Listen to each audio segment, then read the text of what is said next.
तो वीडियो को स्टार्टिंग में निंगथियान और एम्प्रेस लोगों को दिखाती है जो एक जगह पे खड़ी रहती है और वही उन दोनों के सामने जो स्टैचू रहता है और उसी स्टैचू पे निंगथियान अपने ब्लड एसेंस को फेंकने के बाद उस स्टैचू से एक बुड्ढा बाहर निकला है और उस बुड्ढे को देखने के बाद निंगथियान मनी मन में कह रहा होता है हेवनली डिवोसेट क्रिएट हुए कई हजारों साल गुजर चुका है पर ये हेवनली डिवोसेट का क्रिएटर अभी भी जिंदा है। और वही निंगथियान के सामने हमें उस बुड्ढे को दिखाता है जो जोर जोर से हंस रहा होता है, हंसते हुए कह रहा होता है कि हजारों साल गुजर चुका है, फाइनली एक गॉडली फिजिक्स वाला इंसान मेरे सामने आया है। और उस बुड्ढे की ये सब बातों को सुनने के बाद उसी के सामने रहे में इम्प्रेस लोगों को दिखाती है जो थोड़ा सीरियस होती है, कह रही होती है आपकी ये बातों का क्या मतलब है? आपने मुझे प्रॉमिस किया था गॉड रिलम पे एंटर करने के लिए, अब मुझे मैनुअल देंगे, वो कहाँ पे है? हमें तो इस तरह उस बुड्ढे को दिखाता है जो जोर जोर से हंसने लगता है, हंसते हुए कह रहा होता है लिटिल गर्ल तुम बहुत ही ज्यादा बुद्धू हो, क्या तुम्हें सच में लगती है कि तुम उस मैनुअल से प्रैक्टिस करने के बाद तुम गॉड रिलम पे एंटर कर सकती हो? असल में मैंने तुम्हें जो कुछ भी कहा था वो सब कुछ झूठ है, वो सब कुछ मेरा बनाया हुआ र्यूमर है। पर तुम्हारी ये फुलिशनेस के लिए बहुत बहुत शुक्रिया क्योंकि मुझे बिना मेहनत के एक गॉडली फिजिक्स वाला इंसान मिल गया है। और वही उन दोनों के पीछे हमें निंगथियान को दिखाता है जो सामने के नजारा को देख रहा होता है और उस सभी की बातों को सुन रहा होता है। फिर मन मन में कह रहा होता है कि ओ तो सिर्फ मेरे गॉडली फिजिक्स के लिए वो मुझसे शादी किया है ताकि वो गॉड रिलम पे एंटर कर पाए। तभी दूसरी तरफ हमें इम्प्रेस लोगों को दिखाती है जो उस बुड्ढे को कह रही होती है हमारे सेट के अंदर आपका बनाया हुआ जो एंसेस्ट्रियल टीचिंग है जो जनरेशन टू जनरेशन रखा गया है, क्या उस टेक्निक का पर्पस यह है कि आप अपने बॉडी को रिगेन कर पाए और फिर से जिंदा हो पाए? वो बुड्ढा कह रहा होता है एकदम सही कहा, पिछले जितने सारे लीडर थे वो सभी यूजलेस थे, एक गॉडली फिजिक्स वाले इंसान को भी ढूंढ नहीं पाया, पर आज मैं बहुत ही ज्यादा लाकी हूँ क्योंकि तुम्हारे जैसे एक बुद्धू लड़की इस काम को कर दिया है। उस बुड्ढे की ये बातों को सुनने के बाद हमें एम्प्रेस लोगों को दिखाती है जो अचानक से बहुत ही ज्यादा गुस्सा हो गई होती है, अपने पास से ऑरा रिलीज करते हुए कह रही होती है क्या तुम मरना चाहता है? उसके बाद ही हम एम्प्रेस लो को देखते हैं जो उस बुड्ढे की तरफ एक हेविली डिमोनिक प्लाम नाम का अटैक कर दिया होता है। और एम्प्रेस लो के अटैक का पावर इतना ज्यादा रहता है कि आसपास के नजारे को देखने के बाद लग रहा होता है कि तूफान आ गया होता है, आसपास का जमीन थर थर कांप रहा होता है। और वही उन दोनों के साइड पे हमें निंगथियान को दिखाता है जो दूसरी तरफ एम्प्रेस लो के उस अटैक पावर को देख रहा होता है। फिर वो मनी मन में कह रहा होता है कि तो यही है एम्पर लेवल के कल्टिवेटर का स्ट्रेंथ, पिछले समय मैंने थर्ड प्रिंस के ऊपर जो मेरे प्लाम अटैक प्रोड्यूस किया था उससे ये प्लाम अटैक कई गुना पावरफुल है। तभी संसिप्ट होता है हमें दूसरी तरफ उस बुड्ढे को दिखाता है जो इम्प्रेस लोग के उस प्लाम अटैक को डॉज कर दिया होता है। फिर वो कह रहा होता है लिटिल गर्ल तुम एक इमोर्टल एम्पर रिलम के स्ट्रॉन्ग कल्टिवेटर हो पर फिर भी तुम तुम्हारे एंसेस्टर को कुछ नहीं कर सकते और अभी तो मैं करंटली स्पिरिचुअल स्टेट पे हूँ तो तुम्हारे उस अटैक को हेड ऑन लेने का हिम्मत भी नहीं कर सकता, पर आज मेरा टारगेट तुम नहीं हो। फिर उसके बाद ही वो बुड्ढा निंगथियान की तरफ आगे बढ़ते हुए इम्प्रेस लोग को कह रहा होता है आज मेरा टारगेट तुम्हारे पीछे वो लड़का है। और उस बुड्ढे की ये बातों को सुनने के बाद हमें दूसरी तरफ निंगथियान को दिखाता है जो कह रहा था कि ओ तो तुम मेरा बॉडी को प्रोसेस करना चाहते हो। उसके बाद ही निंगथियान अपने हाथ को दो तरफ फैला देता है, फिर वो कह रहा था कि आ जाओ मैं हमेशा तुमको वेलकम करता हूँ। फिर उसके बाद ही हम उस बुड्ढे को देखते हैं जो निंगथियान के सर के अंदर एंटर करने लगता है और ये देखने के बाद साइड पे रहे में इम्प्रेस लोगो दिखाती है जो निंगथियान की तरफ दौड़ के आने लगती है। फिर वो कह रहे थे कि ये अच्छा नहीं हो रही है और उस बुड्ढे को रोकने के लिए हमें इम्प्रेस लोगो दिखाती है जो उस बुड्ढे को अटैक करने जाती है, पर हमें उस बुड्ढे को दिखाते हैं जो सक्सेसफुली निंगथियान के शरीर के अंदर एंटर कर जाता है। सीन शिफ्ट होता है हमें उस बुड्ढे को दिखाता है जो ऑलरेडी निंगथियान के शरीर के अंदर एंटर कर गया है, वो आगे बढ़ रहा होता है और वो खुद से कह रहा होता है कि र्यूमर है कि ये गॉडली फिजिक्स कल्टिवेशन के लिए एकदम बेस्ट फिजिक्स है, ancient Holi physics, heavenly place physics, जितने सारे फिजिक्स है उनमें से गॉडली फिजिक्स एकदम टॉप पे आता है। तभी अचानक से हमें उस बुड्ढे को दिखाता है जिसका नजर सामने जाता है, वो थोड़ा शॉक हो गया होता है। फिर वो कह रहा था कि ये क्या है? फिर हम देखते हैं कि उस बुड्ढे के सामने बहुत ही हाई अमाउंट का गोल्डन ओड़ा घूम रहा होता है। ये देखने के बाद वो बुड्ढा कह रहा होता है शॉक होती है स्पिरिचुअल सी, इस बंदे के डेटेंट के अंदर स्पिरिचुअल सी है। फिर उसके बाद ही वो बुड्ढा स्पिरिचुअल सी के ऊपर उतर आता है, वो बहुत ज्यादा खुश रहता है, हंसते हुए कह रहा होता है ये बहुत ज्यादा अनएक्सपेक्टेड है, इस बंदे के पास हाई अमाउंट का कल्टिवेशन टैलेंट है, देख के ऐसा लग रहा है कि आज मैं बहुत ही ज्यादा किस्मत वाला हूँ। पर अचानक से उस बुड्ढे के आसपास थंडर गरजने लगता है। ये देखने के बाद वो बुड्ढा कह रहा था कि क्या इस बंदे के स्पिरिचुअल सी में थंडर कहां से आ रहा है? तभी कुछ सेकंड के अंदर हमें दिखा था कि भाई जितने सारे थंडर गरज रहा होता है वो सिर्फ एक थंडर ड्रैगन के फॉर्म ले लिया होता है। और ये देखने के बाद हमें उस बुड्ढे को दिखाता है वो बहुत ज्यादा शॉक होया होता है, कांपते आज में कह रहा होता है कि थंडर ड्रैगन स्पिरिचुअल वेन, मैंने कभी नहीं देखा कि कल्टिवेटर का स्पिरिचुअल वेन एक थंडर ड्रैगन पे ट्रांसफॉर्म हो सकता है। वो बुड्ढा डर के मारे थर थर कांप रहा होता है, सर से पसीना आ रहा होता है, मनी मन में कह रहा होता है कि एंशिएंट टाइम से स्पीड के साथ थंडर और लाइटनिंग का दास्ता है, एक छोटा सा लापरवाही स्पीड को जला के राख कर सकता है। फिर वो बुड्ढा वहां से मुड़ के जाने लगता है। जाते हुए कह रहा होता है कि मुझे जितना जल्दी हो सके इस बॉडी से निकलना होगा। पर अचानक से हमें दिखा आता है कि उस बुड्ढे के पीछे से कोई कह रहा होता है, हे ओल्ड मैन। वो बुड्ढा जब पीछे मुड़ के देखता है तो उसके पीछे कोई और नई निंगथियांग रहता है। निंगथियांग अपने स्पिरिचुअल कॉन्सिक्वेंस के अंदर एंटर कर गया है। फिर वो उस बुड्ढे को कह रहा होता है, जब तू मेरे शरीर के अंदर एंटर कर ही गया है, मेरे शरीर से तुझे बाहर निकलना इतना आसान भी नहीं होने वाला है। और निंगथियांग की ये सब बातों को सुनने के बाद हमें उस बुड्ढे को दिखा आता है जो मनी मन में कह रहा होता है, ये बच्चा साला मुझे हर तरफ से फंसा दिया है। वो जरूर जानता है कि मेरा स्पिरिचुअल स्टेट थंडर और लाइटनिंग से सबसे ज्यादा डरता है और उसके शरीर पे थंडर ड्रैगन स्पिरिचुअल वेन रहते हुए उसके शरीर को फोर्सफुली टेक ओवर करना मेरे लिए इम्पॉसिबल है। तो इसीलिए वो मुझे पर्पसली उसके शरीर के अंदर एंटर करने दिया। क्या रिमार्केबल मेथड है। तभी सीन शिफ्ट होता है, हमें दूसरी तरफ निंगथियांग को दिखा आता है। उसी के सिस्टम से डिंग करते हुए नोटिफिकेशन आता है, कंग्रेचुलेसन, आपने हेबिली डिमन को सॉल्व किया है। आपको रिवार्ड के तौर पे स्पिरिट डिस्ट्रक्शन स्किल मिलता है और वही स्किल के मदद से आप स्पिरिट को डिस्ट्रॉय कर सकते हैं और वही स्पिरिट का जो भी पावर रहेगा आप खुद के लिए यूज कर सकते हैं और स्ट्रॉन्ग बन सकते हैं। और सिस्टम का ये मैसेज को देखने के बाद हमें निंगथियांग को दिखाता है, वो बहुत ही ज्यादा खुश रहा है। फिर वो मनी मन में कह रहा होता है कि स्पिरिट डिस्ट्रक्शन स्किल इंटरेस्टिंग। फिर उसके बाद निंगथियांग नीचे उतर आता है। फिर वो उस बुड्ढे के पास आते हुए कह रहा होता है, हेबिली डिमन, कुछ ही समय पहले तुम बहुत ही ज्यादा एरोगेंट बन रहे थे ना। हमें दूसरी तरफ उस बुड्ढे को दिखाता है, यानी हेबिली डिमन को, जो निंगथियांग के हर एक बातें हर एक एक्शन उसे बहुत ही ज्यादा डरा रहा होता है। उसके सर से पसीना आ रहा होता है। फिर वो कह रहा होता है कि बच्चे, मैं अभी स्पिरिट फॉर्म में हूँ, फिर भी मेरा कल्टिवेशन इमॉर्टल एम्परर रिलम पे है, तो तुम मुझे कभी भी हरा नहीं सकते। उसके बाद हम हेबिली डिमन को देखते हैं जो निंगथियांग की तरफ हेबिली डिमन एक प्लाम अटैक कर दिया होता है। पर हमें निंगथियांग को दिखा आता है जो एक ही जगह पे रिलैक्स कूल तरीके से खड़ा रहता है। तभी अचानक से हम देखते हैं कि निंगथियांग के आसपास एक थंडर ड्रैगन घूम रहा होता है और वही थंडर ड्रैगन हेबिली डिमन के वो प्लाम अटैक को टोटली डिस्ट्रॉय कर देता है। और सामने का ये नजारा को देखने के बाद हमें दूसरी तरफ हेबिली डिमन को दिखाता है, वो टोटली शॉक में रहता है। कांपते में कह रहा था कि ये हो ही नहीं सकता, ये इम्पॉसिबल है। निंगथियांग को देखते हैं जो अपने सभी थंडर ड्रैगन को हेबिली डिमन के ऊपर अटैक करने के लिए कमांड देता है। फिर हमें दिखाया था कि जितने सारे थंडर ड्रैगन थे वो सभी हेबिली डिमन के ऊपर अटैक करने के लिए आगे बढ़ रहा होता है। और वही दूसरी तरफ हमें हेबिली डिमन को दिखाता है जो उस सभी थंडर से बचने के लिए एक बैरियर बना लिया होता है जिसका नाम रहता है हेबिली डिमोनिक 13 फॉर्म। तभी हम देखते हैं कि वो सभी थंडर ड्रैगन हेबिली डिमन के ऊपर भारी पड़ रहा होता है। उसका जो बैरियर रहता है वो टूटने लगता है। ये देने के बाद हेबिली डिमन खुद ही खुद से कह रहा था कि डैम इट, ये सभी थंडर ड्रैगन मेरे स्पीड को पूरी तरीके से सरपास कर दिया है, मैं मेरे आधी पावर को भी यूज नहीं कर पा रहा हूँ। हमें दूसरी तरफ निंगथियांग को दिखाता है जो एकदम कूल अंदाज में कह रहा होता है, हेबिली डिमन स्ट्रगल करना बंद करो और तुम मेरे गॉडली फिजिक्स के पावर को बढ़ाने के लिए तुम मेरा मेटेरियल बन जाओ। ये बातों को सुनने के बाद ही हमें हेबिली डिमन को दिखाता है जो बहुत ही ज्यादा गुस्सा आ गया होता है। चिल्लाते हुए कह रहा था कि बच्चे आज मैं तुझे मार दूंगा। निंगथियांग थोड़ा सीरियस होते हुए कह रहा होता है, क्या सच में? उसके बाद ही वो अपने थंडर ड्रैगन को कमांड देते हुए कह रहा होता है, निगल लो उसे। उसके बाद ही हमें दिखाया था कि वहीं पे जितने सारे थंडर ड्रैगन थे वो सभी एक एक करके हेबिली डिमन के ऊपर अटैक कर रहा होता है। और वहीं पे हम हेबिली डिमन को देखते हैं जो दर्द के मारे चिल्ला रहा होता है, चिल्लाते कह रहा था कि नहीं नहीं नहीं, मैं अभी नहीं मरना चाहता हूँ, प्लीज मुझे जाने दो, मैं भी यहाँ से चला जाऊंगा। पर हमें वो सभी थंडर ड्रैगन को दिखा आता है जो एक साथ मिलकर उस हेबिली डिमन को निगल लिया होता है। और वहीं की तरफ हमें हेबिली डिमन को दिखा आता है जो दर्द के मारे जोर से चिल्लाता है। उसके बाद ही अचानक से वो पूरी जगह सुनसान हो गया होता है। तभी सीन शिफ्ट होता है, हमें निंगथियांग के शरीर के बाहर का सीन दिखा आता है। उसी के साइड पे हमें एम्प्रेस लो को दिखाती है जो उदास खड़ी रहती है, खुद ही खुद से कह रही होती है गॉड रिलम पे एंटर करने के लिए जो भी मैनुअल था वो सब कुछ रीवार है, ये सब कुछ स्कैम था। फिर वो निंगथियांग की तरफ देखते कह रही होती है, अब मैं इसका क्या करूं, इसने मेरे बॉडी को टच किया है, मैं ऐसे जिंदा भी नहीं रहने दे सकती। फिर उसके बाद ही हम एम्प्रेस लो को देखते हैं जो निंगथियांग की तरफ हाथ आगे करते हुए कह रही होती है, चलो भूल जाऊं, यहाँ पे मैं ही हूँ जो धोखा खाई हूँ और मैं मेरे खुद की आंखों से ये नहीं देख सकती एक हेबिली डिमन उसके बॉडी को टेक ओवर कर ले। पर अचानक से हमें निंगथियांग को दिखाता है जो अपने सेंस पर आ गया होता है, वो अपना आंख खोल दिया होता है और सामने का ये नजारा को देखने के बाद हमें दूसरी तरफ एम्प्रेस लो को दिखा जो बहुत ही ज्यादा शॉक में रहती है। वही निंगथियांग कह रहा होता है कि वाइफ क्या हुआ है। वही एम्प्रेस लो कह रही होती है शॉक होते हुए, तुम्हें हेबिली डिमन ने प्रोसेस नहीं किया। उसके बाद ही वो निंगथियांग के माथे के ऊपर हाथ रखते हुए चेक करने लगती है। फिर वो शॉक होते हुए कह रही होती है, एंसेस्टर एक इमॉर्टल एम्परर रिलम के एक स्ट्रॉन्ग कल्टीवेटर है पर तुम्हारा कल्टीवेशन अभी सिर्फ ब्लैक वॉरियर रिलम पे है और सबसे बड़ी बात तुमने हेबिली डिमन स्पीड के जो भी पावर था वो सब कुछ एब्सॉर्ब कर लिया है। निंगथियांग हंसते कह रहा होता है कि इतने सारे स्पिरिचुअल पावर की वजह से मेरे शरीर के अंदर बहुत सारे ऑरा आ गया है। पर तभी जना हमें दिखाया था कि निंगथियांग के सिस्टम से डिंग करते नोटिफिकेशन आता है, अपने इमॉर्टल एम्परर रिलम एक स्ट्रॉन्ग कल्टीवेटर की स्पिरिचुअल पावर को फोर्सफुली एब्सॉर्ब किया है और अपने रिलम के बाउंड्री को क्रॉस किया है और आपके एब्जॉर्बेशन डिफिकल्टी के कारण आपके खुद के शरीर के अंदर सेल्फ डिस्ट्रक्शन हो सकता है। और सिस्टम का ये नोटिफिकेशन आते ही हमें निंगथियांग को दिखा आता है, वो बहुत ही ज्यादा शॉक हो गया होता है। अचानक से उसका शरीर बहुत ही ज्यादा दर्द होने लगता है, वो जोर जोर से चिल्ला रहा होता है, चिल्लाते हुए कह रहा होता है कि ये बहुत ही ज्यादा हॉट है, मेरा स्पिरिचुअल सी लावा की तरह उबल रहा है, अब मैं एक्सप्लोड होने वाला हूँ। पर अचानक से निंगथियांग के साइड पर हमें एम्प्रेस लो को दिखा आती है जो निंगथियांग को किस कर लेती है और उसी कारण हमें दिखा था कि निंगथियांग के शरीर पे जो भी दर्द हो रहा था, गर्म महसूस हो रहा था, वो शांत हो जाता है। फिर हम एम्प्रेस लो को देखते हैं जो निंगथियांग के के शरीर के अंदर हाई अमाउंट का स्पिरिचुअल एनर्जी था वो एब्जॉर्ब करने लगती है और एम्प्रेस लोग अचानक से किस करता हुआ देखने के बाद हमें निंगत्यान को दिखाता है जो थोड़ा शॉक हो गया होता है, कुछ कहना चाहता है। पर हमें एम्प्रेस लोग को दिखाती है जो निंगत्यान के होठों पे बाइट कर दिया होता है। फिर वो कह रही होती है अगर तुम मरना नहीं चाहते तो शांत रहना। और वहीं पे मैं दूसरी तरफ निंगत्यान को दिखाता है जो ब्लास्टिंग करते हुए मन में कह रहा होता है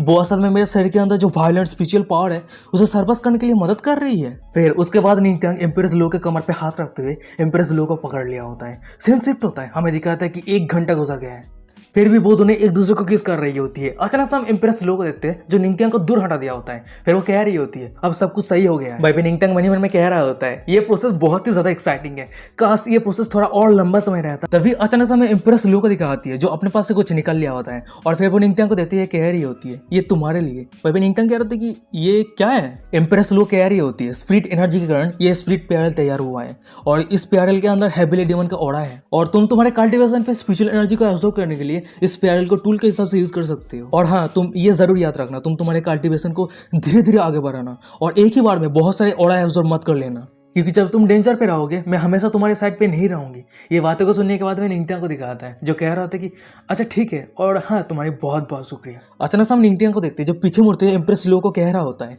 वाइफ आपने हेबिली डेमन को डिस्ट्रॉय कर दिया है, हमने एंसेस्टर को धोखा तो नहीं दिया है ना।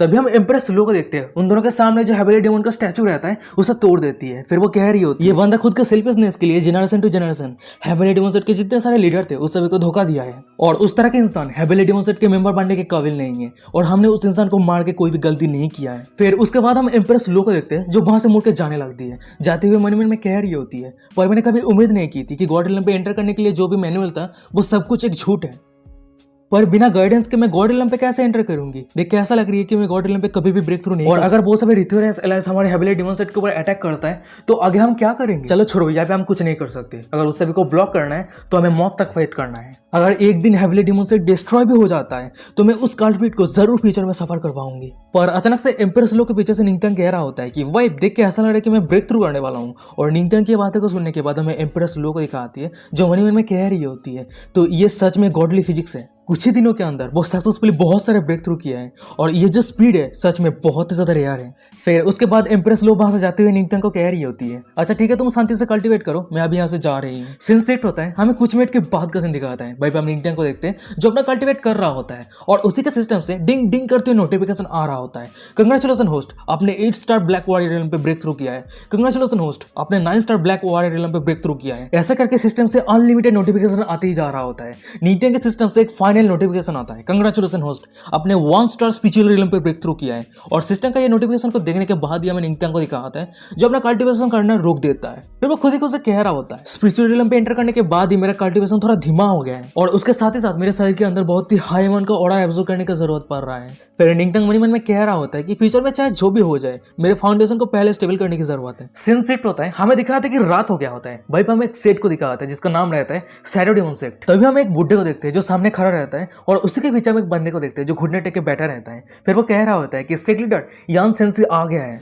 और ये नाम को सुनने के बाद हमें उस बुड्ढे को दिखाता है जो बहुत ज्यादा खुश रहता है। पीछे मुड़ते कह रहा होता है सेंसी तुमने फिर से ब्रेक थ्रू किया है। हमें फाइनली यान सेंसी को दिखाता है बेंचो ये लड़की है या लड़का। यान सेंसी कह रहा होता है कि हाँ आपका ये डिसाइपल स्पिरिचुअल रियल्म के एकदम पीक पर पहुंच चुका है और अर्थ किंग रियल्म पे एंटर करने के लिए मैं एक कदम ही दूर हूँ। और यान सेंसी की ये सब बातों को सुनने के बाद वो बुड्ढा कह रहा होता है तुम अभी सिर्फ 20 साल के ही हो पर कल्टीवेशन के मामले में आसपास जितने सारे 50 साल के एल्डर है उस सभी के बराबर हो। तुम्हारे पोटेंशियल के हिसाब से हमारे सेट ने फाइनली सक्सेस ढूंढ लिया है। पर यह बहुत ही ज्यादा दुख की बात है, हेबिली डेमन सेट हमेशा हमारे सेट को सरपास करते आया है पर अब हम हमेशा इस तरह से नहीं रह सकते। तभी यान सेंसी कह रहा होता है कि एंशिएंट टाइम से डीमन हमेशा स्ट्रॉन्ग को रेस्पेक्ट करते आया है और हेबिली डेमन सेट के पास एक पावरफुल एम्पेरस है जो 100 सालों से उस सेट का लीडर है। और ये बातों को सुनने के बाद हमें उस बुड्ढे को दिखा होता है वो बहुत ही ज्यादा गुस्सा हो गया होता है, चिल्लाते हुए कह रहा होता है हेबिली डेमन सेट हमेशा डेमोनिक पाथ को फॉलो करता है और वो सभी डेमोनिक आर्ट को कल्टीवेट करता है पर एक काइंड हार्ट और सॉफ्ट हैंड के औरत डेमोनिक पाथ के लोगों को लीड कैसे कर सकती है। और इस डेमोनिक पाथ का लीडर शैडो डेमन सेट को होना चाहिए ना कि हेबिली डेमन सेट को। फिर हम उस बुड्ढे को देखते हैं जो शांत होता है। फिर वो यान सेंसाई के कंधे के ऊपर हाथ रखते हुए कह रहा होता है सेंसाई इस 3 दिनों के अंदर ही हेबिली डेमन सेट एक दाव कॉन्फ्रेंस कॉन्फ्रेंस ऑर्गेनाइज करने वाला है और हमारे सेट को रिप्रेजेंट करने के लिए तुम वहीं पे जाओगे। यान सेंसाई कह रहा होता है कि सेग लीडर आपका ये बातों का क्या मतलब है। बुड्ढा कह रहा होता है एम्प्रेस इस डिमोनिक पाथ पे लीडर होने के बाद ही इस डिमोनिक पाथ पे जितने सारे लोग हैं वो बहुत ही लंबे समय से बहुत ही ज्यादा अनसेटिस्फाइड है। और कुछ ही दिन पहले हेवन डिमोन सेट के अंदर सूरज को ढक के एक काला बादल पैर हुआ और वहीं पे थंडर ट्रिब्यूलेशन हो रहा था और इसी कारण सभी लोग बहुत ही ज्यादा रेस्टलेस है और सभी सेट खुद को वेस्ट साबित करने के लिए उस सभी के पास जो भी जीनियस है वो हेवन डिमोन सेट के अंदर जो दाव कॉन्फ्रेंस होने वाला है वहीं पे भेजने वाला है। और ये बातों को सुनने के बाद यान सेंसाई कह रहा होता है तो इसका मतलब उसी दिन सभी के सामने हेवन डिमोन सेट के सभी डिसाइपल को बदनाम करना है ताकि एम्प्रेस बहुत ही ज्यादा लॉस सफर करे। वो बुड्ढा कह रहा था कि एकदम सही कहा। उसके बाद ही मैं देखता हूँ कि वो कैसे डिमोनिक पाथ के लीडर के पोजीशन को होल्ड करके रखती है। सीन सेट होता है हमें पहले डिमोन सेट को दिखाता है वहीं पे अपनी इंतियां को देखते हैं जो पैदल चल रहा होता है और वो खुद ही खुद से कह रहा होता है आज मैं बहुत ही ज्यादा लाकी हूँ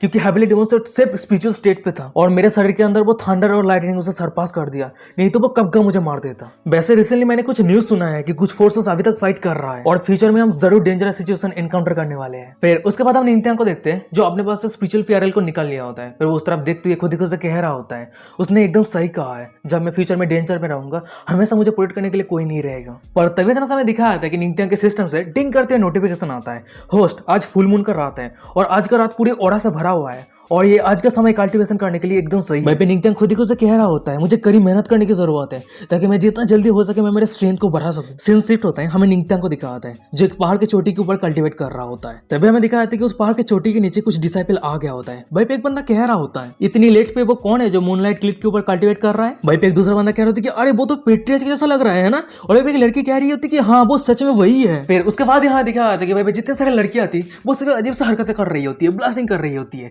भाई पे एक लड़की कह रही होती है आज फुल मून के रात पे वो एम्प्रेस के साथ एंजॉय करने के बजाय वो कल्टीवेट कर रहा है। सच में पेट्रियज बहुत ही ज्यादा हार्ड वर्किंग है। भाई पे एक दूसरी लड़की अजीब सी हरकतें करते हुए कह रही होती है जो मैन हार्ड वर्क करता है वो बहुत ही ज्यादा हैंडसम होता है। और वो सभी लड़कियों की ऐसा बातों को सुनने के बाद भाई जितने सारे बंदे थे वो सभी वहीं पे कल्टीवेट करने के लिए बैठ गया होता है। वो सभी बहुत ज्यादा जोश में रहता है। भाई बंदा कह रहा था कि पेट्रियज अगर हार्ड वर्क कर सकते हैं तो हम पीछे क्यों रह सके। भाई पे एक दूसरा बंदा कह रहा था कि एकदम सही कहा हम भी कल्टीवेट करेंगे। तो वे शिफ्ट होता है हमें दूसरी तरफ निंगतियांग को दिखाता है उसी के सिस्टम से डिंग करते हुए नोटिफिकेशन आता है अपने सभी डिसाइपल को शॉक किया है और उस सभी को कल्टीवेट करने के लिए मोटिवेट किया है तो आपको रिवार्ड के तौर पे 10 fold moonlight aura absorption speed मिलता है। और सिस्टम का ये नोटिफिकेशन को देखने के बाद निंगतियांग मनी मन में कह रहा था कि क्या यहाँ पे शॉक होने का क्या बात है, चलो छोड़ो मैं शांति से कल्टीवेट करता हूँ। फिर उसके बाद वो मनी मन में सिस्टम को कह रहा होता है start 10 fold moonlight aura absorption और वहीं पे निंगतियांग के सिस्टम से डिंग करते हुए नोटिफिकेशन आता है 10 fold moonlight aura absorption speed begin. फिर उसके बाद ही हमें दिखा जाता है कि मूनलाइट का जो भी हो रहा है वो सब कुछ निंगतियांग के शरीर के अंदर एंटर करने लगता है और ये देने के बाद हमें दूसरी तरफ सभी डिसाइपल को दिखाता है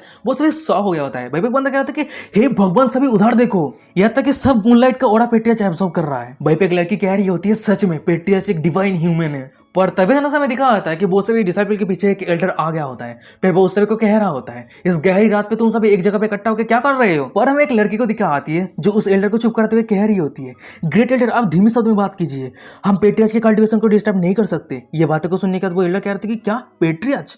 फिर ग्रेट एल्डर का नजर सामने जाता है वो बहुत ज्यादा शॉक हो गया होता है चिल्लाते हुए कह रहा होता है कि क्या मैं सही देख रहा हूँ पेट्रियज कल्टीवेट कर रहा है। और ये देखने के बाद यहाँ पे जितने सारे बच्चे वो सभी मोटिवेट होकर वो सभी भी कल्टीवेट कर रहा है। भाई ग्रेट एल्डर के सामने रहे में एक बंदे को दिखा आता है जो ग्रेट एल्डर को चुप कराते हुए कह रहा था कि ग्रेट एल्डर प्लीज अब शांत हो जाइए। तभी सीन शिफ्ट होता है हमें दूसरी तरफ निंगतियांग को दिखा आता है जो अपना कंटिन्यू कल्टीवेट कर रहा होता है। अचानक से बहुत ही हाई अमाउंट का मूनलाइट ऑरा उसके शरीर के अंदर एब्जॉर्ब होने लगता है और वही निंगतियांग के सिस्टम से डिंग करते हुए नोटिफिकेशन आता है होस्ट ने ब्रेक थ्रू किया है। कांग्रेचुलेशन होस्ट अपने 2 स्टार स्पिरिचुअल रियल्म पर ब्रेक थ्रू किया है। और सिस्टम का ये नोटिफिकेशन को देखने के बाद निंगतियांग खुद ही खुद से कह रहा होता है बुरा नहीं है अगर ये कंटिन्यू चलता रहता है तो 2 महीने के अंदर ही मैं अर्थ किंग रियल्म पे एंटर कर जाऊंगा। और वही दूसरी तरफ में ग्रेट एल्डर को दिखा आता है जो निंगतियांग की बातों को सुनने के बाद वो बहुत ज्यादा शॉक में रहता है। सर से पसीना आ रहा होता है कांपते आज में कह रहा होता है कि मुझे स्पिरिचुअल रियल्म से अर्थ किंग रियल्म पे ब्रेक थ्रू करने के लिए 2 साल लगा था और पेट्रियज अर्थ किंग रियल्म पे एंटर करने के लिए 2 महीने के प्लान। ऐसा कह रहा है जैसे पानी पीने का जैसा आसान है।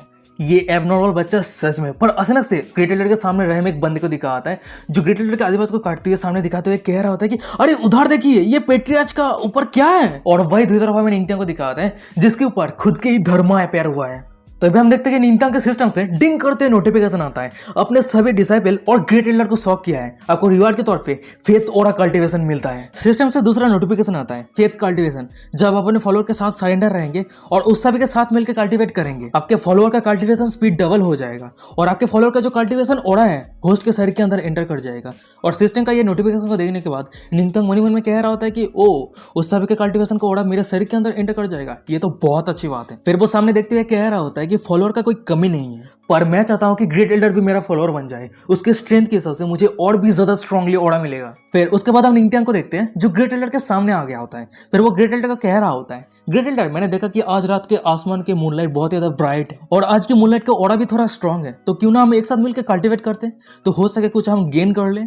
ये बातों को सुनने के बाद मैं ग्रेट एल्डर को दिखा था जो कह रहा था कि नहीं इसकी कोई जरूरत नहीं है, मुझे कहीं पे जाना है। फिर वो मन में कह रहा होता है आज का मूनलाइट तो हर दिन की तरह सेम ही है, क्या गेन कर सकते हैं हम।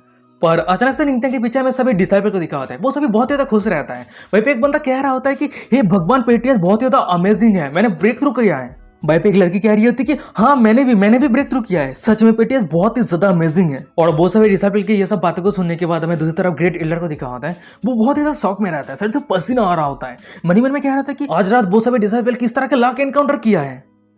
वो सभी डिसाइपल सिर्फ कॉन्सेंट्रेट के साथ ही कल्टीवेट नहीं किया है, वो सभी ब्रेक थ्रू भी किया। वो निंगत्यांग को कह रहा होता है कि जब पेट्रियस मुझे कहीं इन्वाइट किया है मैं रिफ्यूज नहीं करूंगा। उसके बाद ग्रेट एल्डर कल्टीवेट करने के लिए बैठ गया होता है, कुछ सेकंड गुजर गया होता है। ग्रेट एल्डर मन में कह रहा होता है कि ये बहुत ज्यादा अजीब बात है, मुझे स्पेशल कुछ भी महसूस क्यों नहीं हो रहा है। ग्रेट एल्डर के साइड पर हमें एक बंदे को दिखा होता है जो कह रहा होता है ग्रेट एल्डर पेट्रियस बहुत ज्यादा कूल है, इस तरह से एक बार चिल्लाने की जरूरत है आपको। और ये बातों को सुनने के बाद हमें ग्रेट एल्डर को दिखा होता है जो गुस्सा करते हुए कह रहा होता है कि मैं हेविली डेमोन्स्ट्रेट का ग्रेट एल्डर हूं, मैं इस तरह के सेमलेस वर्ड नहीं कह सकता। सीन शिफ्ट होता है, हमें कुछ सेकंड के बाद का सीन दिखाता है। भाई हम ग्रेट एल्डर को देखते हैं जिसके कल्टीवेशन में कोई भी रेस्पॉन्स नहीं आ रहा होता है। ये देने के बाद वो ना चाहते हुए भी चिल्लाते हुए कह रहा होता है पेट्रियस बहुत ही ज्यादा कूल है। और ये सब कहने के बाद हमें ग्रेट एल्डर को दिखा आता है जिसके शरीर के अंदर ऑरा ओवरफ्लो होने लगता है, वो बहुत ज्यादा एनर्जेटिक रहता है, चिल्लाते हुए कह रहा होता है कि अरे मेरे शरीर के अंदर ऑरा डबल होने लगा है, पेट्रियस सच में बहुत ज्यादा कूल है। और वही दूसरी तरफ हमें निंगत्यांग को दिखा होता है जो कंटिन्यूअसली कल्टीवेट किए जा रहा होता है। फिर वो मन में कह रहा था कि हाँ मुझे यही मूनलाइट पावर चाहिए, यही मूनलाइट ऑरा चाहिए, यही मूनलाइट ऑरा के कारण मेरा स्पीड पीआरएल और पावर ऑफ फेथ बहुत ही ज्यादा इंक्रीज हुआ है। तभी हम ग्रेट एल्डर को देखते हैं जो एडमिरेशन की नजर से निंगत्यांग की तरह देखते हुए कह रहा होता है पेट्रियस के यहाँ पे रहते हुए हेवन ने हमारे सेट को ब्लेस किया है। सीन शिफ्ट होता है, हमें हेवनली डेमोनिक प्लेस को दिखाता है। वहीं पर हम एम्प्रेस लो को देखते हैं जो बैठी रहती है और उस सभी के सामने हमें सभी एल्डर को दिखाता है जो खड़ा रहता है और एम्प्रेस लो को ग्रीट करते हुए कह रहा होता है कि हम एम्प्रेस को ग्रीट करते हैं। तभी इतना समय दिखाया था कि भाई पे ग्रेट एल्डर अचानक से अपेयर होता है। फिर वो कह रहा होता है कि प्लीज मुझे माफ करता ना लेट आने के लिए। भाई पे एम्प्रेस लो कह रही होती है ग्रेट एल्डर क्या हुआ है, आप इतना लेट क्यों है। भाई पे ग्रेट एल्डर कह रहा होता है मैंने कल रात पेट्रियस को फॉलो करके मूनलाइट क्लिप पे कल्टीवेट किया था, तो इसीलिए आज मैं थोड़ा लेट हो गया। ग्रेट एल्डर के साइड पे रहे मैं सेकंड एल्डर को दिखाता है जो कह रहा था कि क्या पेट्रियस के साथ मिलकर कल्टीवेट किया, पर वो तो सिर्फ ब्लैक वॉरियर का कल्टीवेटर है। ग्रेट एल्डर सभी को कह रहा होता है कि नहीं नहीं नहीं तुम सभी समझ नहीं पा रहे हो, मैंने कल पेट्रियस के साथ मिलकर कल्टीवेट किया था, उसके बाद ही मेरे शरीर के अंदर जो ऑरा है वो डबल हो गया है। ग्रेट एल्डर की ये बातों को सुनने के बाद साइड पे रहे एल्डर कह रहा होता है कि वैसे आपने कोई ब्रेक थ्रू तो नहीं किया है, पर हाँ आपके शरीर के अंदर जो ऑरा है वो डबल हो गया है। वहीं पे एक दूसरा एल्डर कह रहा होता है कि ग्रेट एल्डर जब आप नेक्स्ट टाइम कल्टीवेट करने के लिए जाएंगे मुझे नेक्स्ट टाइम जरूर लेके जाना। और उस सभी की ऐसा बातों को सुनने के बाद हमें दूसरी तरफ एम्प्रेस लो को दिखाती है जो खुद ही कह रही होती है ओ तो इसी कारण वो बंदा कल रात रूम पे नहीं आया था। फिर उसके बाद ही हम एम्प्रेस लो को देखते हैं जो सभी एल्डर के सामने अनाउंस करते हुए कह रही होती है तो चलिए हम सभी बिजनेस की बात करते हैं। दाओ कॉन्फ्रेंस बहुत जल्द शुरू होने वाला है और उसी समय हमारे सेट के अंदर काउंटलेस जीनियस आने वाला है। वैसे ये जो दाओ कॉन्फ्रेंस है ये तो एक फ्रेंडली मैटर है, पर फिर भी हमारे हेवनली डेमो सेट के जितने सारे डिसाइपल है वो सभी पीछे नहीं रहना चाहिए। मैं जो कहना चाहती हूँ क्या सभी एल्डर को समझ में आ रहा है। और एम्प्रेस लो की ये बातें को सुनने के बाद हमें दूसरा सभी एल्डर को दिखाता है जो एक साथ कह रहे होते कि हाँ हम सब समझ गए। सीन शिफ्ट होता है, हमें 3 दिनों के बाद का सीन दिखाता है। वहीं पे हम देखते हैं कि हेवनली डेमो सेट के दाओ कॉन्फ्रेंस शुरू होने वाला है और वही अलग अलग सेट के सभी जीनियस हेवनली डेमो सेट के दाओ कॉन्फ्रेंस को पार्टिसिपेट करने के लिए आया होता है। तभी हम एक लड़की को देखते हैं जो कह रही होती है great stone set heavenly demo set को ग्रीट करती है। भाई पे एक बंदा कह रहा होता है कि splitting mount set heavenly demon set को ग्रीट करता है। भाई पे एक दूसरी लड़की कह रही होती है हेवन सॉर्डिंग सेट हेवनली डेमोन सेट को ग्रीट करता है। हमें दूसरी तरफ हेवनली डेमोन सेट के सभी डिसाइपल को दिखा आता है जो दूसरे सेट के सभी जीनियस के प्रेजेंस को देखने के बाद वो सभी बहुत ज्यादा शॉक रहता है। भाई पे एक बंदा कह रहा होता है कि इतने सारे जीनियस एक साथ इस कॉन्फ्रेंस पे अपेयर हुआ है। भाई पे एक दूसरा बंदा कह रहा होता है कि यहाँ तक कि 3 ग्रेट डिमोनिक जीनियस यहाँ पे आ गया है। तभी हमें एक बंदे को दिखा आता है, उस बंदे को देखते हुए हेवनली डेमोन सेट का एक डिसाइपल कह रहा होता है अरे ये तो हेवन सॉर्डिंग सेट का जीनियस है लिंग आओ, एक जीनियस शॉर्ट में जो कूल और क्लेम है, यहाँ तक कि मैंने ये भी सुना है कि वो सेट का यंग मास्टर है। तभी सीन शिफ्ट होता है, हमें दूसरी तरफ यान सेंसाई को दिखाता है। वो भी हेवेली डेमन सेट के दाव कॉन्फ्रेंस पे आ गया होता है और उसको देखने के बाद हेवेली डेमन सेट के एक डिसाइपल कह रहा होता है, अरे ये तो सेरा डेमन सेट का चीफ डिसाइपल है यान सेंसाई। वो इतना ज्यादा क्रूएल है कि वो खुद के विलेज के सभी लोगों को मार दिया। पर चाहे जो भी हो, सेरा डेमन सेट और हमारे हेवेली डेमन सेट एक दूसरे से नहीं बनता है, तो ये कहना मुश्किल है कि वो यहाँ पे अच्छे इंटेंशन के साथ आया है या फिर मुसीबत इकट्ठा करने के लिए। तभी अचानक से हमें एक दूसरे डिसाइपल को दिखा होता है जो कह रहा था कि अरे ये स्मेल तो बहुत ही ज्यादा अच्छा है। ये बातों को सुनने के बाद उस दूसरे डिसाइपल के साइड पे रहे एक लड़की को दिखाती है जो कह रही होती है ये तो सेंट ऑफ योची है। तभी हमें एक लड़की को दिखाती है जो वहीं पे अपेयर हो गई होती है और उस लड़के को देखने के बाद हेवेली डेमन सेट के एक डिसाइपल कह रहा होता है कि अरे वो सभी जीनियस तो एम्प्रेस के शादी के दिन भी अपेयर नहीं हुआ था, पर इस समय दाव कॉन्फ्रेंस पे तो एक सेंट भी आ गई। तभी सीन शिफ्ट होता है, हमें सभी जीनियस और डिसाइपल को दिखाता है। उस सभी के सामने एक एल्डर आ गया होता है। फिर वो सभी को कह रहा होता है कि आप सभी को हेवेली डेमन सेट पे आने के लिए मैं आप सभी को बहुत बहुत स्वागत करता हूँ और मैं ली चियांगू और मैं आप सभी को कॉन्फ्रेंस स्टेज पे ले जाने के लिए गाइड करूंगा। तभी हम सेंट ऑफ योची को देखते हैं जो उस एल्डर को कह रही होती है, senior brother heavenly demon set के क्लिक के पीक पर कुछ डिसाइपल कल्टीवेट कर रहा है, क्या मैं जान सकती हूँ कि एकदम क्लिक के टॉप पे जो कल्टीवेट कर रहा है वो जीनियस डिसाइपल कौन है?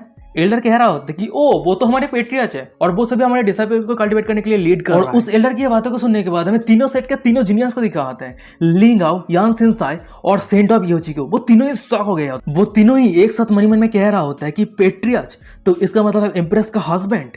तभी लिंगाओ कह रहा होता है कि हाँ वो तो सर स्पिरिचुअल रिलम पे है, वो ठीक से खुद का ही ख्याल नहीं रख पा रहा है और वो दूसरे को कल्टीवेट करने के लिए लीड कर रहा है। क्या बकवास बातें हैं। तभी सीन शिफ्ट होता है, हमें हेवेली डेमन सेट के माउंटेन क्लिप को दिखाता है। वहीं पे हम सभी डिसाइपल को देखते हैं जो निंगतांग के गाइडेंस के हिसाब से कल्टीवेट कर रहा होता है। तभी हम एक बंदे को देखते हैं जो बहुत ज्यादा खुश रहता है। फिर वो चिल्लाते हुए कह रहा था कि हाँ मैंने फाइनली ब्रेक थ्रू किया है, सच में पेट्रियर्च गॉड है। और वहीं पे एक लड़की कह रही होती है कि मैंने भी ब्रेक थ्रू किया है, सच में पेट्रियर्च बहुत ज्यादा कूल है। हमें दूसरी तरफ लिंगा को दिखाता है जो सामने का ये नजरा को देखने के बाद और उस सभी की सब बातों को सुनने के बाद वहां से जाने लगता है। जाते कह रहा था कि हाँ वो सब सिर्फ प्रिटेंड कर रहा है। सीन शिफ्ट होता है, हमें निंगतांग को दिखाता है जो कंटिन्यूअली 3 दिनों से कल्टीवेट कर रहा होता है। वो फाइनली कल्टीवेट करना बंद कर दिया होता है और वो उस माउंटेन क्लिप से जाने लगता है। जाते हुए मन में कह रहा होता है अब मेरे पास चांस आ चुका है मेरे स्किल को इंप्रूव करने का, मैं ऐसे मिस कैसे कर सकता हूँ। सीन शिफ्ट होता है, हमें कॉन्फ्रेंस स्टेज को दिखाता है और वही आसपास ऑडियंस पे बहुत सारे लोग रहते हैं और सामने जज के सीट पे हमें एम्प्रेस लो को दिखाती है और उसी के दूसरे साइड पे हमें सभी एल्डर को दिखाता है जो बैठा रहता है। तभी हम देखते हैं कि कॉन्फ्रेंस शुरू हो गया है और स्टेज पे 2 पत्थर रहता है